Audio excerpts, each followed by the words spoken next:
नमस्कार, मैं हूं शशि।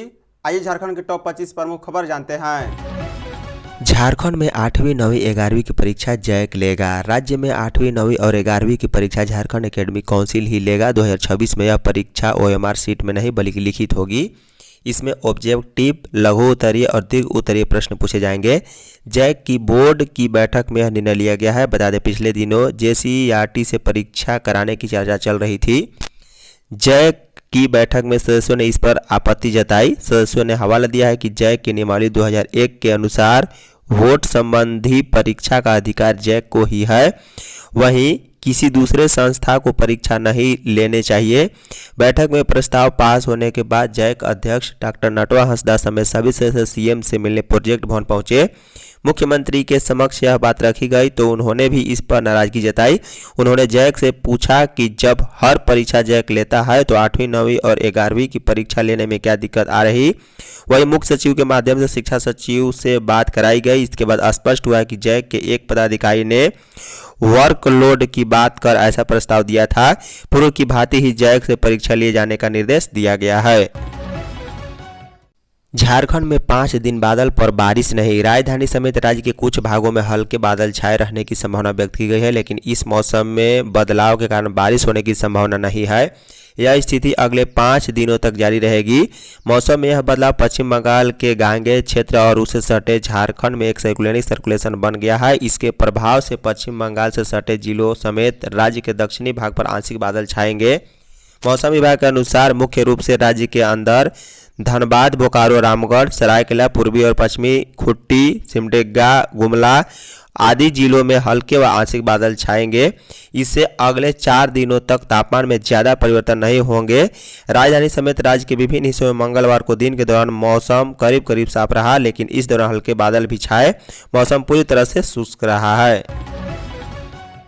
सारंडा को सेंचुरी बनाने के विरोध में जुलूस प्रदर्शन। पश्चिमी सिंहभूम जिले के सारंडा वन क्षेत्र में वन्य जीवों के लिए अभ्यारण्य बनाने के खिलाफ मंगलवार को चाईबासा की सड़कों पर जन सैलाब उमड़ पड़ा। सारंडा सहित जिले के विभिन्न गांवों के मानके मुंडा और ग्रामीण एवं विभिन्न सामाजिक संगठन से जुड़े आदिवासी मूलवासी पारंपरिक हथियार से लैस होकर चाईबासा की सड़कों पर जुलूस प्रदर्शन निकालकर प्रदर्शन किया। जुलूस में 5000 से अधिक लोग शामिल थे। गांधी मैदान से शुरू होकर यह जुलूस बस स्टैंड, जैन पार्किंग चौक, कोट रोड, टुंगरी, तांबो चौक होते हुए समाहरणालय पहुंचकर जिले के उपायुक्त को एक मांग पत्र भी सौंपा। इसके बाद प्रदर्शनकारियों ने गीती लिपि चौक पर चाईबासा जैतगढ़ मार्ग में एनएच 75 को जाम कर दिया। सरकारी कर्मचारियों का डीए 58%। झारखंड की हेमंत सोरेन सरकार ने राज्य के सभी सरकारी कर्मचारियों और पेंशनधारियों को दीपावली और छठ को तोहफा दिया है। सरकार ने डीए को 3% बढ़ाकर 58 कर दिया है। इससे पहले कर्मचारियों को पेंशनधारियों को क्रमशः 55% डीए और डीआर मिलता था। झारखंड सरकार ने डीए में जो बढ़ोतरी की है वह 1 जुलाई से प्रभावी होगी। मुख्यमंत्री हेमंत सोरेन की अध्यक्षता में राज्य मंत्रिमंडल की बैठक में यह निर्णय लिया गया। इस निर्णय से राज्य सरकार के 3 लाख कर्मचारियों और पेंशनधारियों को लाभ होगा। बता दें, मंत्रिमंडल ने कुल 24 प्रस्ताव पारित किए हैं, जिसमें दूर दराज के इलाकों में स्वास्थ्य सेवाओं को मजबूत करने के लिए 207 एडवांस लाइफ सपोर्ट एम्बुलेंस खरीदने का प्रस्ताव भी शामिल है। अधिकारियों ने बताया कि इस उद्देश्य के लिए कुल 103.5 करोड़ रुपए खर्च किए जाएंगे। जयराम महतो की पार्टी घाटशिला उपचुनाव में देगी उम्मीदवार। झारखंड की एक सीट पर होने वाले चुनाव के लिए नामांकन शुरू हो चुका है, लेकिन अभी तक न किसी पार्टी ने अपना उम्मीदवार दिया है, न ही किसी ने नामांकन किया है। इसी बीच जयराम महतो की पार्टी के तरफ बड़ी सामने आ रही है। सूचना है कि झारखंड लोकतांत्रिक क्रांतिकारी मोर्चा घाटशिला उपचुनाव में प्रत्याशी देगी और उसे दमखम के साथ चुनावी मैदान में उतारेगा। यह फैसला 13 सितंबर को धनबाद के तोपचांची में आयोजित बैठक में लिया गया। डुमरी विधायक जयराम महतो ने इसकी घोषणा की है। जानकारी के अनुसार जेएलकेएम जल्द प्रत्याशी के नाम की घोषणा कर देगा। इसके लिए केंद्रीय कमेटी द्वारा गठित एक टीम घाटशिला विधानसभा का दौरा करेगी। वहां से प्राप्त सूचना के आधार पर नाम का चयन करेगी, जिसके बाद प्रत्याशी की घोषणा की जाएगी। सोमवार को हुई बैठक में केंद्रीय अध्यक्ष जयराम महतो के अलावा उपाध्यक्ष देवेंद्र महतो के साथ साथ पार्टी के तमाम बड़े अधिकारी और कार्यकर्ता भी मौजूद रहे। नवोदय विद्यालय में पानी की खेती परियोजना की शुरुआत। जवाहर नवोदय विद्यालय मेसरा में भोनम पानी की खेती परियोजना की शुरुआत उपायुक्त मंजुनाथ बहंत्री ने की। उपायुक्त ने कहा है कि जल ही जीवन है। पानी की खेती जैसी वैज्ञानिक परियोजनाएं भूजल भंडार को वैज्ञानिक तरीके से पूर्ण भरण कर सकता है। आने वाली पीढ़ियों के लिए जल संरक्षण सुनिश्चित करना आवश्यक है। वहीं विद्यालय के प्राचार्य एनोस केरकेट्टा ने कहा है कि सीसीएल सहयोग से यह काम हो रहा है। जब उन्होंने विद्यालय का कार्यभार संभाला था उस समय स्कूल भीषण जल संकट से गुजर रहा था। भोनम पानी की खेती के संस्थापक रथिन भद्र एवं राजा बागची ने कहा है कि जहां 1000 फुट से अधिक गहराई वाले 20 से अधिक बोरवेल असफल हो चुके थे, वहां इस विधि से पानी मिला है। इस मौके पर देवाशीष राय, दीपक कुमार, संदीप कुमार माझी भी मौजूद थे। दीपावली 20 को और 18 को धनतेरस की खरीदारी। दीपों का त्यौहार दीपावली 20 अक्टूबर सोमवार को मनाया जाएगा। इस दिन दोपहर 2:55 के बाद से अमावस्या तिथि लग जाएगी। पंडित कौशल कुमार मिश्रा ने बताया है कि वाराणसी पंचांग के अनुसार इस दिन प्रदोष काल में अमावस्या तिथि मिलने के कारण दीपावली का पर्व मनाया जाएगा। वहीं पूरी रात अमावस्या रहने से इसी दिन काली पूजा भी की जाएगी। अमावस्या तिथि 21 अक्टूबर की शाम 4:26 तक रहेगी। वहीं सूर्योदय में अमावस्या योग रहने के कारण इसी दिन स्नान, दान और श्रद्धा अमावस्या का महत्व रहेगा। पंडित रामदेव पांडे ने बताया कि वाराणसी पंचांग के अनुसार दीपावली 20 अक्टूबर को ही है। हालांकि इस दिन विशुद्ध रूप से अमावस्या नहीं मिल रही, लेकिन प्रदोष काल में अमावस्या योग होने से दीपावली इसी दिन मनाई जाएगी। वहीं 18 अक्टूबर को धनतेरस मनाई जाएगी। इस दिन दोपहर 1:20 से त्रयोदशी तिथि प्रारंभ होगी, जो 19 अक्टूबर की दोपहर 1:55 तक रहेगी। पंडित के अनुसार इस दिन प्रदोष काल में त्रयोदशी न मिलने के कारण धनतेरस शनिवार को मनाई जाएगी और इससे संबंधित खरीदारी शनिवार को ही की जाएगी। कठिन परिस्थितियों में ड्यूटी करते हैं पुलिसकर्मी। गवर्नर रांची के डोरंडा स्थित झारखंड सशस्त्र पुलिस जैप 1 परिसर में मंगलवार को 4 दिवसीय 20वीं झारखंड राज्य पुलिस ड्यूटी मीट 2025 का शुभारंभ हुआ। उद्घाटन समारोह के मुख्य अतिथि राज्यपाल संतोष कुमार गंगवार ने अपने संबोधन में इस कार्यक्रम में शामिल पुलिस पदाधिकारियों जवानों का हौसला बढ़ाया और उन्हें बेहतर पुलिसिंग के लिए सुझाव भी दिए। राज्यपाल ने कहा है कि पुलिसकर्मी सुरक्षा व शांति व्यवस्था का आधार स्तंभ है। वे कठिन परिस्थितियों में भी अपने कर्तव्य का निर्वहन करते हैं, चाहे विधि व्यवस्था बनाए रखना हो या अपराध नियंत्रण हो या संकट की घड़ी में जनसेवा का दायित्व निभाना हो। किसी भी राज्य की प्रगति विधि व्यवस्था पर ही निर्भर करती है। इसलिए पुलिस प्रशासन को हर परिस्थिति में ईमानदारी, निष्ठा व समर्पण के साथ अपना काम करना चाहिए।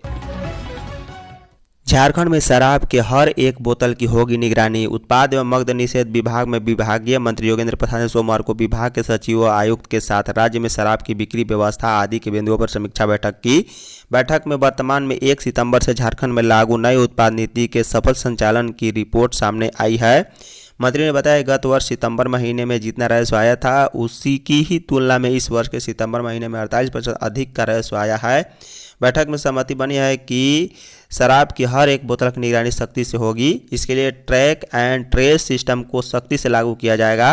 ट्रैक एंड ट्रेस सिस्टम मजबूती से लागू हो, इसके लिए उत्पाद के अधिकारियों की एक टीम दीपावली के बाद दूसरे राज्यों जैसे उत्तर प्रदेश, कर्नाटक, आंध्र प्रदेश, उड़ीसा, छत्तीसगढ़, बंगाल आदि राज्यों का दौरा करेगी और उसे बेहतर तरीके से समझेगी ताकि झारखंड में उसे लागू किया जा सके।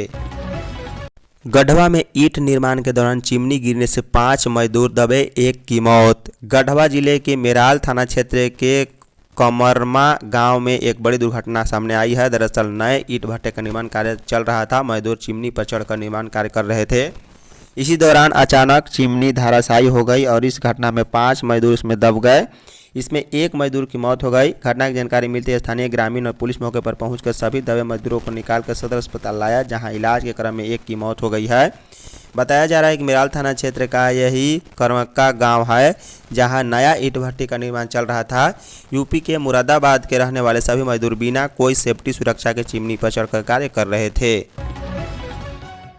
जमशेदपुर में बस दुर्घटनाग्रस्त, 30 यात्री घायल। जमशेदपुर के बहरागोड़ा में मटिहाना फ्लाईओवर पर एक यात्री बस दुर्घटनाग्रस्त हो गया। दुर्घटना में 30 से ज़्यादा यात्री घायल होने की सूचना मिली है। घटना के बाद पुलिस मौके पर पहुंची। बताया जा रहा है कि बहरागोड़ा में मटिहाना फ्लाईओवर पर जमशेदपुर से पश्चिम बंगाल के गोपीबल्लापुर जाने के क्रम में शंकरी नामक बस नियंत्रित होकर दुर्घटनाग्रस्त हो गई। वहीं घटना के बाद लोगों ने आनंद फानन में सभी घायल यात्रियों को बहरागोड़ा हॉस्पिटल में भर्ती कराया। वहां पर सभी का इलाज हो रहा है। घटना की सूचना मिलते ही बहरागोड़ा पुलिस भी मौके पर पहुंची और पूरे मामले की जांच कर रही है। चाईबासा में नक्सलियों ने मोबाइल टावर में लगाई आग। चाईबासा के भाकपा माओवादियों ने 13 से 14 अक्टूबर की मध्य रात्रि को छोटा नागपुर थाना क्षेत्र के बहदा गांव में एयरटेल मोबाइल टावर को आग के हवाले कर दिया है। घटना के बाद सूचना मिलते ही वहां बड़ी संख्या में सुरक्षा बल पहुंच गई है। ग्रामीणों के अनुसार करीब दर्जन भर हथियारबंद नक्सलियों ने देर रात अचानक गांव पहुंचकर पहले ग्रामीणों को घरों में बंद रहने की चेतावनी दी, फिर टावर पर लगे पैनल और बैटरी उपकरणों में पेट्रोल डालकर आग लगा दी। कुछ ही मिनटों में टावर धधक उठा और पूरे इलाके में लपेट में ले लिया। आग लगने के बाद टावर के उपकरणों के जलने और फटने से रह रहकर तेज आवाज़ें आती रही। ग्रामीणों ने बताया कि रात करीब 1 बजे तक पूरे क्षेत्र में धमाकों जैसी आवाज़ें सुनाई दे रही थी। टावर के चारों ओर धुआं फैल गया और बिजली की तारें जलकर टूट गई। इस घटना के बाद ग्रामीण पूरी रात भय से सोए नहीं। किसी ने अपने घरों से बाहर झांकने की हिम्मत तक नहीं की। बीएड, एमएड और बीपीएड में नामांकन के लिए 15 तक साक्षात्कार। झारखंड संयुक्त प्रवेश प्रतियोगिता परीक्षा परिषद द्वारा शैक्षणिक सत्र 25-27 के लिए बीएड, एमएड तथा बीपीएड पाठ्यक्रम में नामांकन हेतु द्वितीय, तृतीय एवं चतुर्थ अंतिम चक्र का ऑनलाइन साक्षात्कार 15 अक्टूबर 2025 से आयोजित किया जा रहा है। पहले चरण के साक्षात्कार के बाद जिन संस्थानों में सीटें रिक्त रह गई है उन्हें भरने के उद्देश्य से यह निर्णय लिया गया। वे अभ्यर्थी जो प्रथम साक्षात्कार में शामिल नहीं हो सके थे, वे जिन्हें पहले साक्षात्कार में कोई सीट आवंटित नहीं हुआ और वे जिन्हें सीटें तो मिली लेकिन किसी कारणवश नामांकन नहीं ले सके, ऐसे अभ्यर्थी जो पहले चरण में किसी संस्थान में नामांकित हो चुके हैं लेकिन संस्थान बदलना चाहते हैं, वे भी इस साक्षात्कार में भाग ले सकते हैं। यदि उन्हें नई सीट आवंटित होती है तो पूर्व नामांकन स्वतः रद्द मान लिया जाएगा और नए संस्थान में नामांकन अनिवार्य होगा। झारखंड में लैप्स पैक्स को ब्याज मुक्त लोन। नेपाल हाउस में सहकारिता एवं भूमि संरक्षण विभाग की समीक्षा बैठक आयोजित की गई। बैठक में कृषि, पशुपालन एवं सहकारिता मंत्री शिल्पी नेहा तिर्की ने कहा है कि झारखंड में पूंजी की कमी से जूझ रहे लैप्स पैक्स को ब्याज मुक्त लोन प्रदान करने की योजना बनाई जा रही है। इसका उद्देश्य लैप्स पैक्स को आर्थिक रूप से मजबूत बनाना है।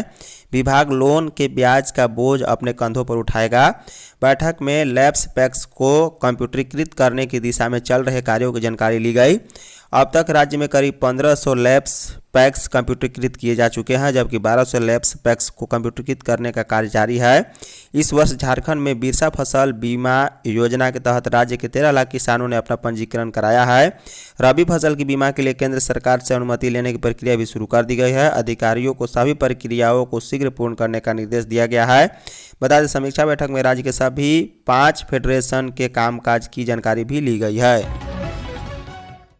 नक्सल अभियान में इस वर्ष 32 नक्सली ढेर। झारखंड पुलिस ने वर्ष 2025 में नक्सलवाद के खिलाफ निर्णायक बढ़त हासिल करते हुए एक बड़ी उपलब्धि दर्ज की है। आईजी अभियान डॉक्टर माइकल राज एस ने बताया कि डीजीपी झारखंड के नेतृत्व में चलाए जा रहे सघन नक्सल विरोधी अभियान के तहत जनवरी से सितंबर 2025 के बीच कुल 32 दूरदार नक्सलियों को मुठभेड़ में मार गिराया गया, जबकि 266 सक्रिय नक्सलियों को गिरफ्तार भी कर सलाखों के पीछे भेजा गया है। मारे गए नक्सलियों में 1 करोड़ के इनामी सेंट्रल कमेटी मेंबर विवेक उर्फ प्रयाग मांझी और अनुज उर्फ सहदेव सोरेन जैसे शीर्ष कमांडर भी शामिल है। वहीं आईजी अभियान ने बताया कि नक्सल अभियान के दौरान पुलिस को हथियार, गोला बारूद और लेवी की राशि भी बरामद करने में उल्लेखनीय सफलता मिली है। माओवादियों का झारखंड बंद आज। भाकपा माओवादियों के झारखंड बंद को लेकर राज्य पुलिस मुख्यालय ने नक्सल प्रभाव वाले सभी जिलों में अलर्ट किया है। भाकपा माओवादियों ने प्रतिरोध सप्ताह की समाप्ति के बाद बुधवार को 1 दिवसीय बंद बुलाया है। बंद के आह्वान के बाद जिलों को अलर्ट भेजा गया है। बताया गया है कि बंद के दौरान सरकारी प्रतिष्ठानों को माओवादी नुकसान पहुंचा सकते हैं, ऐसे में विशेष सतर्कता बरती जाए। धन्यवाद।